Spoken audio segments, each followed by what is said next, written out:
until nicely deep brown. Then just pull them out and enjoy your labor. These are best the day of baking and even better when eaten warm out of the oven. In terms of disposing of the lye, just make sure that you research what you should do in your state first. And that's it.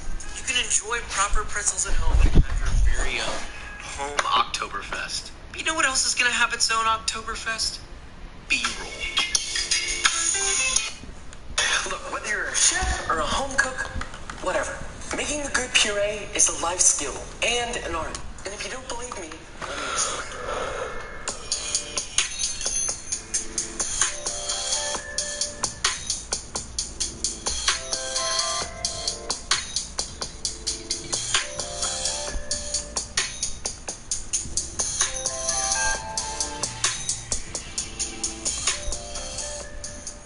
So there's loads of different kinds of purees out there, right?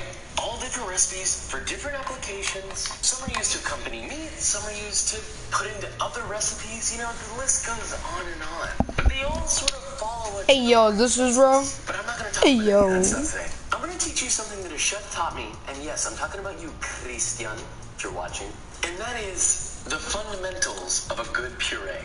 Now, when you're making a puree, the first thing you need to do is pick a vegetable. Most vegetables are going to make a great puree, but be careful with super starchy vegetables like potatoes or yucca. The starches can gelatinize and cause a gummy texture. I would recommend not playing with those just yet. Let's start with something like low to medium starch. Vegetables like, winter squash, such as butternut squash, beets, cauliflower, and frozen peas. Super easy. I'll have a list in the description about their good vegetables for this. Next, you need a liquid to loosen the puree when blending so you can get a proper blend.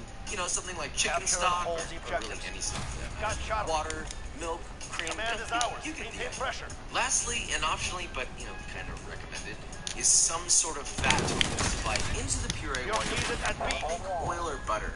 Adding fat to a puree while blending will not only take it from smooth to rich velvet smooth, but it'll create a nicer mouthfeel as well as a nice, cute little glossy look to it. And when people see a glossy puree, they lose their shit. Now let's talk about cooking it. Unless it's something like frozen peas, in some cases you might not want to cook it as much, but in most cases you essentially want to overcook whatever vegetable it is. Regardless of how you cook it, you want it to be cooked until super soft. Whether you're roasting it, sauteing it, boiling it, or steaming it, the softer it is, the smoother it'll be. Okay, so let's give a couple of examples. Butternut squash that I've just cut in half, remove the seeds and all that jazz. Place it on a baking sheet fitted with a wire rack. Oil on the bottom of the sheet tray helps a lot. Then just spray with a little bit of non-stick cooking oil and roast it at 400 degrees Fahrenheit or 240 degrees Celsius for about 40 minutes or until it's super soft. And then here's a cool way to get the skin off. So instead of trying to peel it off, you actually just take the whole squash and take the cut side down and push it through a wire rack. And that'll push all the nice flesh through and then leave the skin behind. It's a nice little technique, Now once you've got all of that, you're gonna place it in a blender and you're gonna add just enough heavy cream to get it to start blending. Now once it starts continuously blending while tamping and getting nice and smooth, let that go for a little bit. Let it get super duper smooth. And once it starts to get sort of warm and hot, or ideally it should be hot, then you're gonna drop in a couple of tablespoons of butter while the butter is still cold. You wanna make sure it's solid. Don't pour in melted butter. This is the secret to adding butter to emulsify. You wanna add it. This just ensures proper emulsification. And then that's it. You can just pour that into a bowl. It's a good idea to actually ice bath this down to have like one bowl with ice and then another bowl set on top of that ice. And then pour your puree into that bowl that is set on top of the ice. And then just stir it until it's cold. It'll only take a minute or two. This sort of ensures that it's going to maintain the emulsification. It doesn't get grainy or stiff or separated or anything like that. Now let's try one out with cauliflower. So just cut off the florets and put them in a medium-sized sauce pot. I added a couple of cloves of garlic, maybe some bay leaf, and then add enough milk and cream in equal parts, just enough to cover. You can also do this with chicken stock if you prefer. Once it's covered, set it on the stove, bring it up to a boil, and then reduce it down to a simmer, and then literally just simmer it until it's super duper soft. You can see how soft it is here. Then strain it out and reserve that liquid. Place the solids in a blender, and then add however much liquid you need to blend it to the thickness that you want. Obviously, more liquid means you're going to get a thinner, almost soupier texture. Less liquid means you're going to get a thicker, more stiff texture. So that's completely up to you. Once you've reached that consistency you want, then while it's blending, just stream in a couple of tablespoons of canola oil or any neutral tasting oil. And that's it. The same situation. Put it down, season it with salt or black pepper, whatever you want. This goes great with steak or a roast or any sort of meat dish.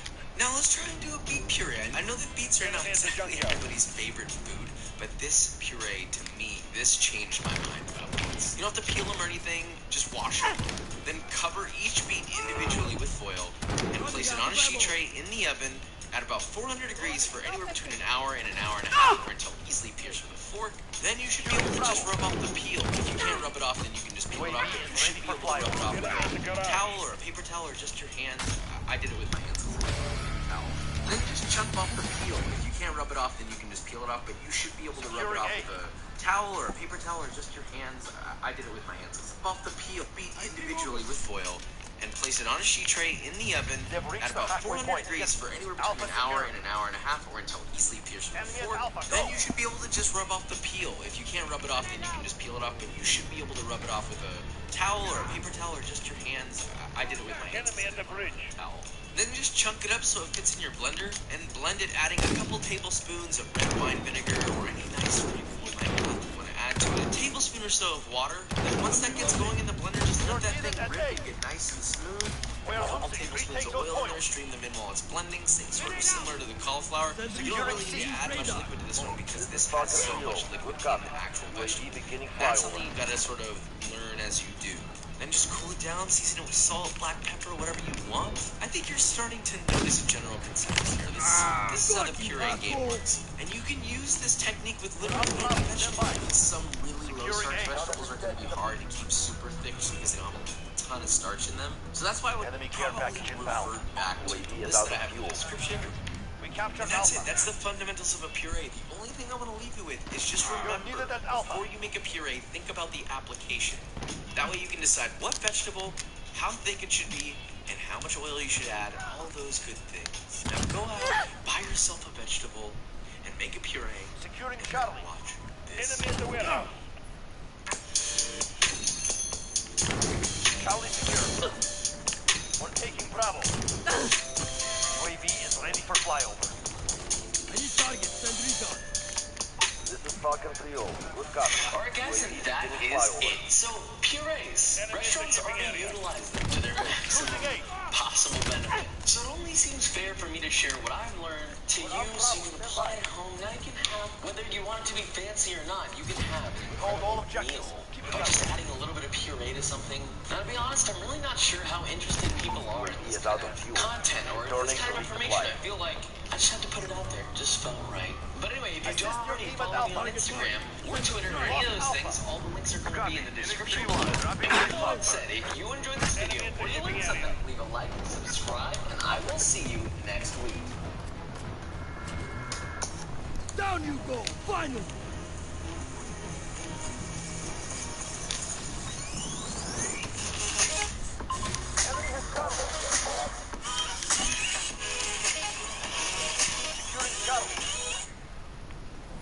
I know this is weird, I understand, but you really gotta trust me on this one because this is one of those things you're not so sure about, but then you try it and then it blows your mind.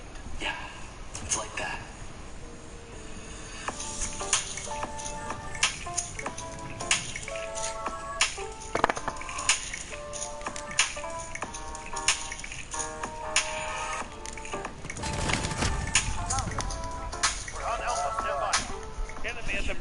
I know they sound super weird. I believe one of the messages I got on Instagram on my stories was, ew, what the f is this? It's very strange, but I'm telling you, this thing adds a savory, slightly umami, like just flavorful depth to everything that you put it on. But the best part about it is because it's an egg yolk, it can still emulsify. So the beauty is it's hard, it's solidified. You've already seen it a little bit.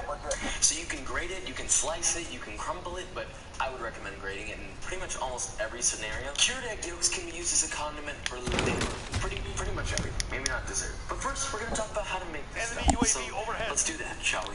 Okay, so one of the other cool things about cured egg yolks is that you can flavor them however you like. You can mix whatever aromatics you want with the cure and it'll taste like that. Think stuff like fresh herbs, whole toasted spices. If you have the cash, I'm sure some truffle would go nicely in here. But you don't have to be bougie like that. I went with 1 tablespoon or 4 grams of coriander seeds, 1 tablespoon or 4 grams of peppercorns, 1 teaspoon or 2 grams of Szechuan peppercorns, 1 teaspoon or 2 grams of black peppercorns, 4 bay leaves, and a third cup or 9 grams of dried chanterelle mushroom. I toasted everything minus the bay leaves and the dried chanterelles, then let the spices cool, and then whatever whole spices you end up using, including dried mushrooms and stuff like that, you're going to want to blend all of that into a fine powder.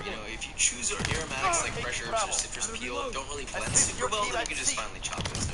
But you do want them processed enough so that they flavor deeply and evenly. Then you're going to want to mix your aromatics with 2 cups or 316 grams of kosher salt and 1 cup or 220 grams of granulated sugar. Now the sugar isn't really there for sweetness, the sugar is there to help tone down the saltiness of it all. Then whisk that together till evenly incorporated and spread half of that cured mixture into a baking pan like a brownie pan or a shallow half-cooked pan. I did not steal this from the restaurant I work at, I swear. Make sure that it totally coats the bottom. Then make 6 equally spaced apart small indentations in the cure, making sure not to go all the way to the bottom of the pan. You need to make sure that the cure coats every inch of the egg yolk. That means that if you make an indentation all the way to the bottom of the pan, it's not going to cure properly, so be careful with that. Then separate and carefully place an egg yolk in each indentation without breaking it, which, by the way, if you're one of those people that has a tough time getting egg yolks separated without breaking the yolks, I would recommend cracking them gently into a bowl first and then separating them out with your hands. Then gently cover each egg yolk in a mound of cure until all the yolks are completely covered and you've used all the cure. Then wrap them in plastic wrap or beeswax for a more eco-friendly version. That's right, I'm paying attention. And let them cure in the fridge for 4 to 6 days until firm and handleable, without them being like smearable or too squishy. Mine went for about 5 days. And on the 4th day, I actually ended up adding just a little bit more cure, just because these yolks cause the cure to absorb a little more liquid than usual, so you might have to do that, but more likely than not.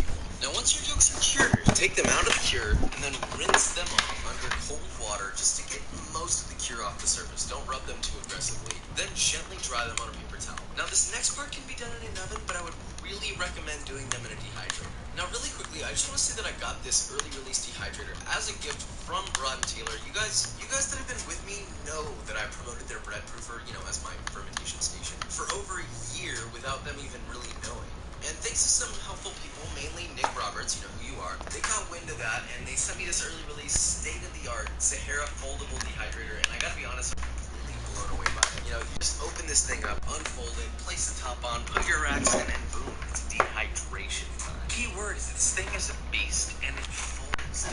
The link for this puppy will be in my description, so you already know. Anyway, take your cured egg yolks and then dehydrate them at 140 degrees Fahrenheit or 60 degrees Celsius for 2 hours. Now, worst case scenario, if you really just don't want to get a dehydrator or you don't have one, then you can absolutely use your oven by turning it to 140 degrees Fahrenheit or 60 degrees Celsius or its lowest possible setting, and then placing your yolks on a wire rack and then on the racks inside of the oven, and you should be okay. Once your yolks are dehydrated, let them cool to room temperature and then use them on everything. I personally love to just grate this stuff, as if it was a real nice cheese. It's perfect on pasta. Here I made some pasta aglio olio and grated a generous amount of the cured egg yolk on top. This is really a perfect example of why this stuff is so great, because as soon as the yolk mixes with the hot pasta, it immediately rehydrates and emulsifies the sauce, making it a creamier, more flavored whatever you make. Sort of in a similar way to carbonara. You can see that I'm really enjoying it here.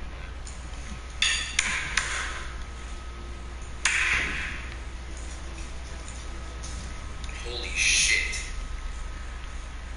Chad, I love you. Oh, but it also goes great on cold stuff. I grated it on top of this avocado toast, and I know I'm gonna get haters for this, but I'm all about the avocado toast life, alright? Even if it affects your ability to buy a home. You can also break it up or slice it and add it to salads, like the Szechuan cucumber salad that I made with my chili oil, and yeah, I think you get the point. It's a condiment. So that's it. Now you can cure your own egg yolks. But first, let's cure your B-roll.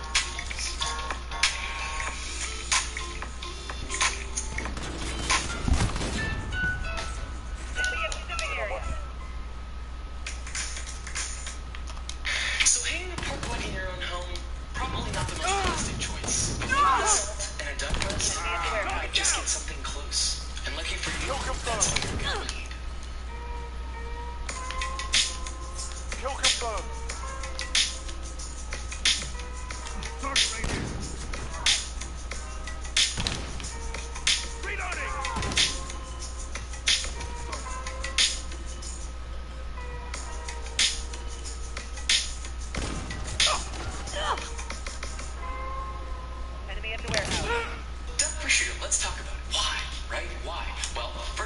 because it's cool, okay?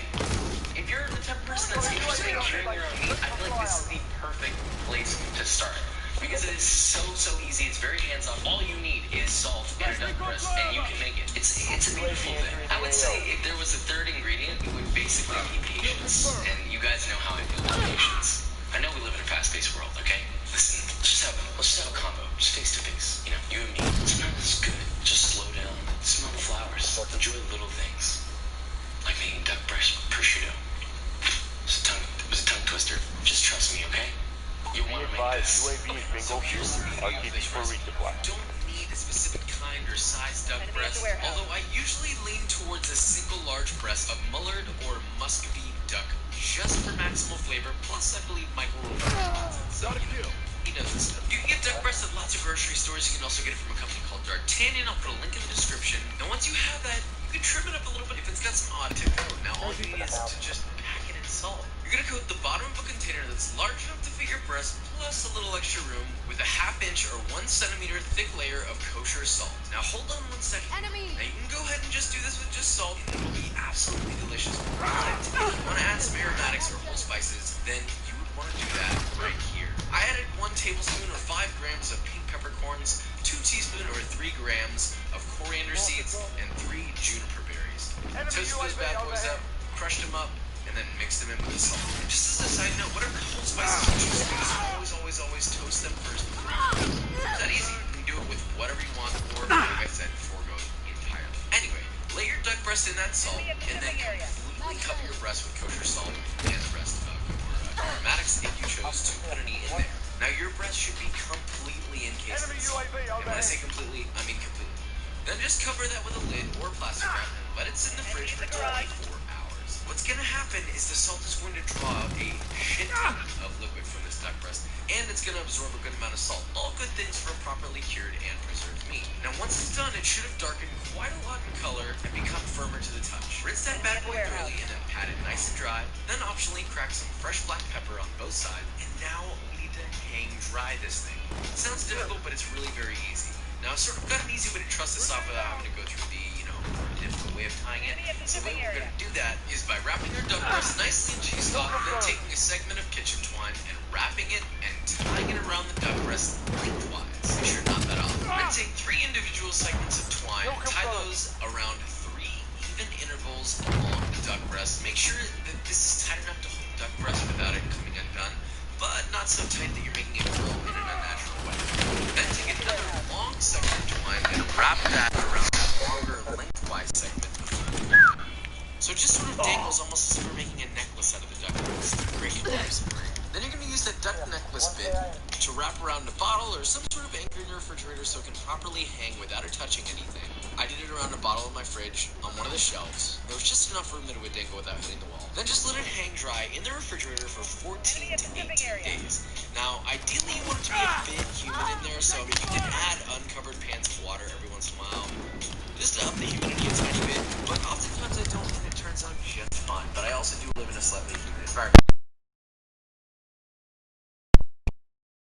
Dry. And that's it. Once that time is up, your duck breast prosciutto is ready and done. Then just slice it as thinly as possible on a bias. Be sure to include that delicious fat on there. And there are so many things that you can do with this. You treat it just like you would prosciutto. You can serve it with a nice little cheese.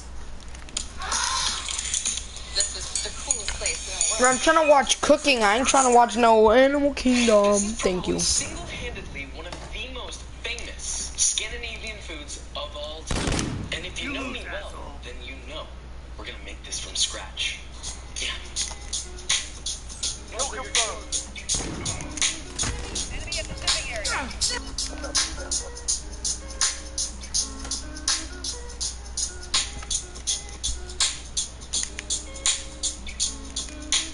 I believe it's pronounced gravlax. I could be wrong. It's also called gravlax.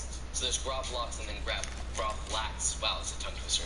You get the point. The name essentially denotes a grave. It sounds a bit morbid, but the implication is that you're packing something in a cure and then laying it down. Kind of like a grave, I guess. No, let's bury this thing. No, I'm sorry. Now, let's quickly talk about our main ingredient, salmon. This seems to be the least these are talked about all across the recipe board, and to be honest, I'm really disappointed in everyone that it is. First, do not use lean salmon. You need your fish to have some nice intramuscular fat, otherwise it's going to be ruined by the cure. Think something like king salmon. Second, this is essentially raw, so you have two choices here. Either choose very high quality farm salmon from a source you trust, or wild salmon that has been frozen to FDA's guide. I only bring this up as a precautionary when consuming things like raw fish. Just do it properly and you're good. Like, it's not that big of a deal. I'll leave a link below with more info if you're concerned about it, but for the most part, you're pretty much good. Okay, now that that's over, let's cure this bad boy. So this cure is going to be 15% salt and 15% sugar. So that means you're going to need to get the weight of your salmon with its skin on, ideally in grams. Then just multiply that weight by 0.15 and you'll get your gram weight for both your sugar and your salt. I recommend doing a 1.5 pound or 682 gram center cut salmon fillet. At that weight, you'll need 102 grams of salt and 102 grams of sugar. It's gonna look like a lot, but trust me, it's okay. Just whisk all that together. If you're gonna cold smoke it, which is completely optional, and I'll explain later, then add 1% curing salt, the nitrite kind, to this mixture. Okay, so now we got our cure. Believe it or not, we're already halfway done. Now just take long sheets of plastic wrap and lay them one over the other onto a baking sheet to form a cross. Now I know you guys want me to do some more environmentally friendly options. I'm still looking for alternatives that work well for me, so let me know if you know of anything. But for now, we're going to use this. Now once you've done that, sprinkle half your cure in the center of the cross and spread it to about the size of your salmon piece. You can add some aromatics down there like fresh herbs like dill or cracked black pepper. This is any aromatics you want. Then lay your salmon skin side down onto this mixture. Optionally, you can drizzle the surface of your salmon with 3% gin or any liquor of your choosing. To me, the gin helps emphasize some juniper flavors that I really like in this. Totally optional though. Then sprinkle the remaining cure all over the entire surface of the salmon, making sure to coat it edge to edge. It looks like a lot, I know, just trust me, this is definitely right. Add enough fresh dill to coat the entire surface. Then just wrap it up tightly, making sure that it's completely encased with little to no leakage. Then place it in a rim dish, place another flat bottom dish on top of it, and then weigh that down with all of your emotional problems, not just your. Some good old-fashioned cans should do just fine. Place it in the fridge and allow it to cure for 1 to 3 days, depending on the thickness of your salmon. If your salmon's like super thick, like 3 C's, then you're gonna want to make sure that it cures enough properly in a roll a day. Mine usually takes about 2 days. You're looking for the flesh of the fish to feel firm to the touch, with a nice cured look on the edges. It shouldn't be completely firm, but you know what I mean. Like, it shouldn't feel raw anymore. If it still feels super raw and squishy on the inside, then give it another day. And that's it. The salmon's now cured.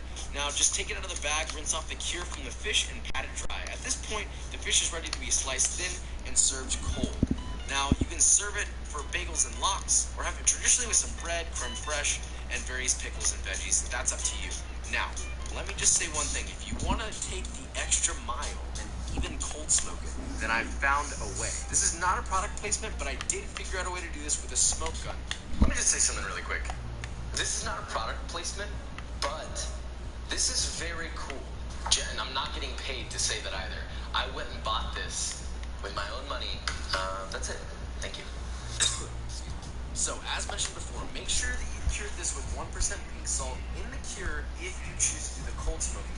Now, before smoking, take your cured, rinse, and dried off salmon and place it on a cooling rack fitted with a baking sheet. Place it on a baking sheet fitted with a cooling rack, and place it in the fridge uncovered for 45 minutes. This will form something called a pellicle, or pellicule. I'm probably pronouncing that incorrectly. Which is a tacky, lightly dried out surface on the outside of the salmon for the smoke to stick to, essentially. Then just set up your smoke gun with the chips of your choice, place the salmon in a baking dish, cover it tightly with oil, and saturate the dish with smoke. Come on, look at that smoking action. Just make sure not to set off your smoke alarm. I was a little bit stressed about that, as you might be able to tell. Towel goes on, towel falls off, real sad. But yeah, you get the point.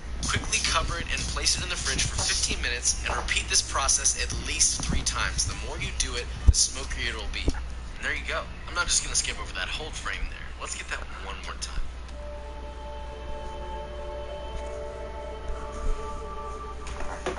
Smoke it or don't smoke it. It's delicious either way. Now it's time for groovy logs. Sorry.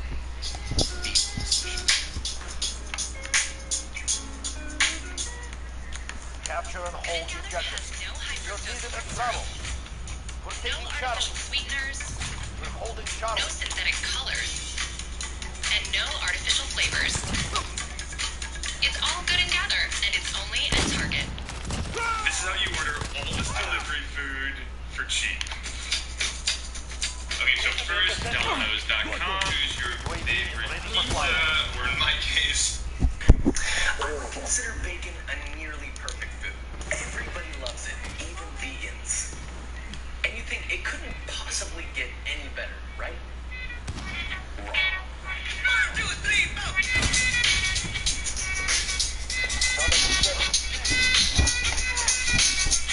Moving B.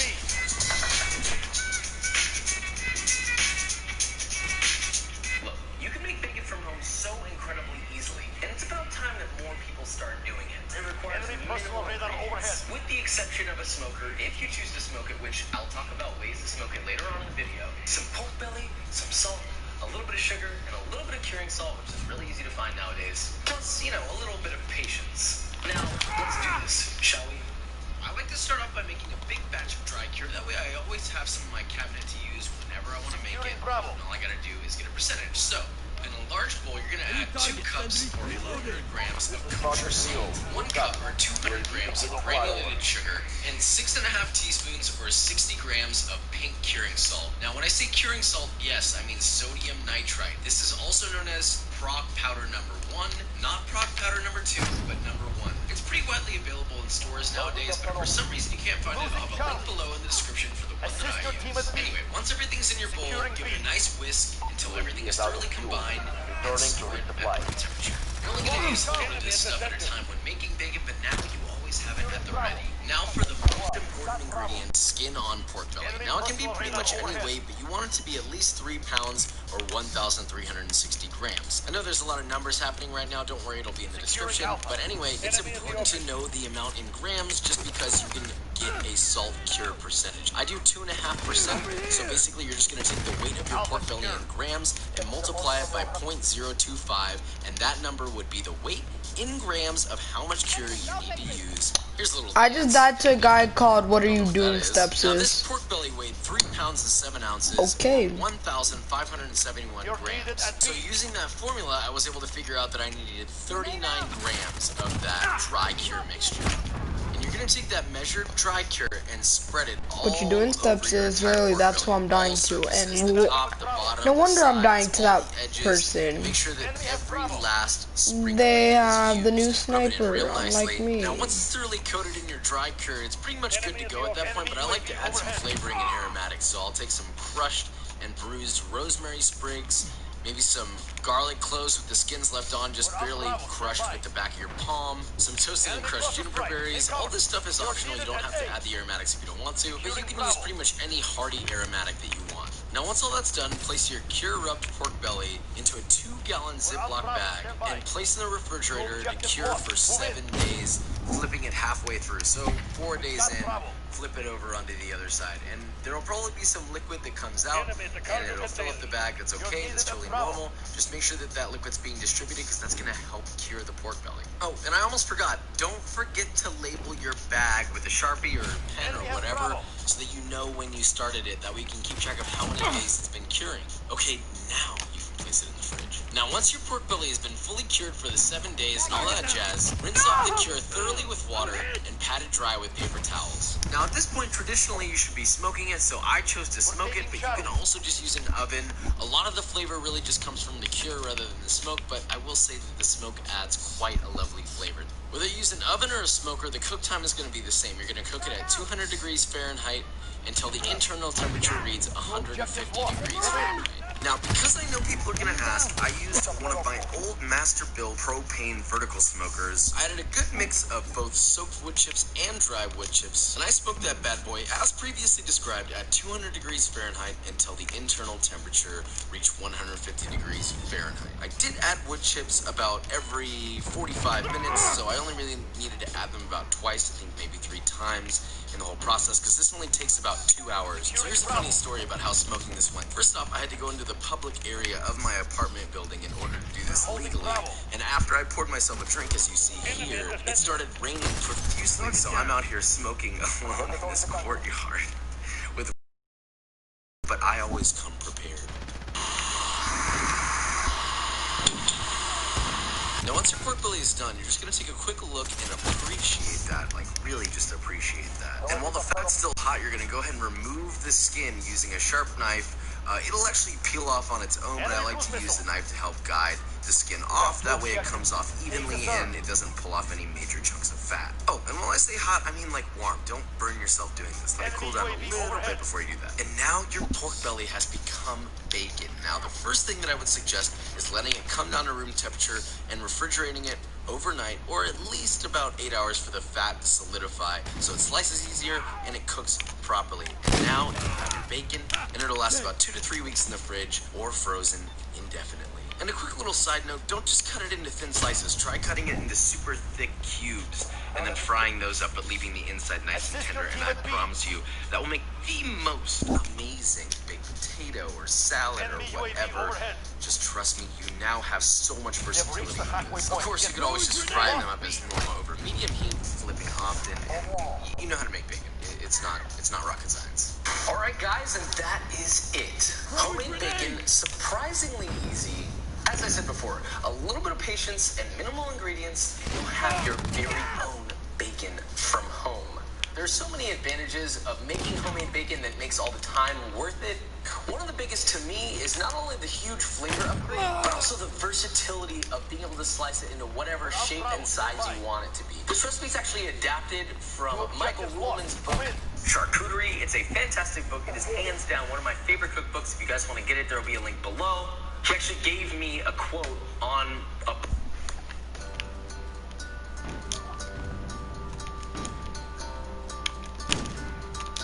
Securing travel. I think that it's pretty unanimous that garlic is the GOAT of all seasonings. And I know that we're going to get that one person that's like, oh, I don't like garlic. And that's okay. But let me show you something really quick. Here's a nice little cross-section of garlic. It's great. Brings a tear to my eye, childhood memories, all that good stuff. But there's another life-changing side to garlic that you might not have ever seen before. And I'm not talking roasted garlic, toasted garlic, that rhymes. I'm talking black garlic. Yeah.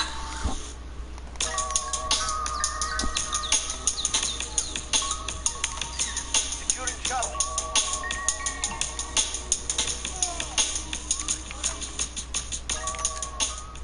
Okay, so it's Fermentation Friday, but I have some bad news. This is not a ferment. I don't even know why I'm putting it on Fermentation Friday. It's commonly mistaken as a fermented product, but it is totally not. Because the enzymatic process that's going on is actually the Maillard reaction, which if you don't know what that is, I'll put a link in the description describing what it is, because it's going to take me way too long to describe it. It takes like the spicy sharp garlic into like a very mellow, caramelized, almost smoky, just brown sugar, tamarind, like all these like rich, sweet flavors with like a nice umami background. This is literally a flavor explosive bomb of deliciousness. I'll get off my soapbox and let's make this, shall we?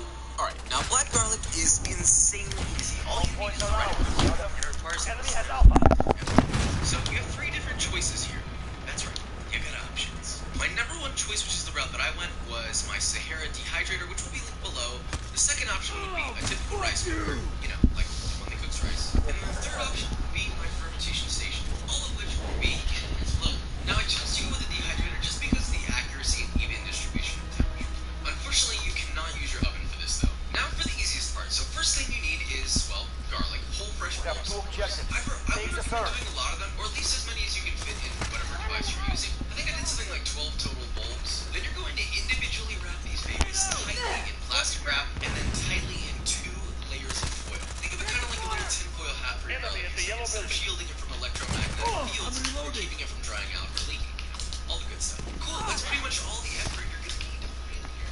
That's right. Now if you're doing this in the Sahara dehydrator, you'll just place the garlic in a metal or heat-proof container that will hold all of it. I used a shallow half-hotel pan, which I did not steal from the restaurant that I used to work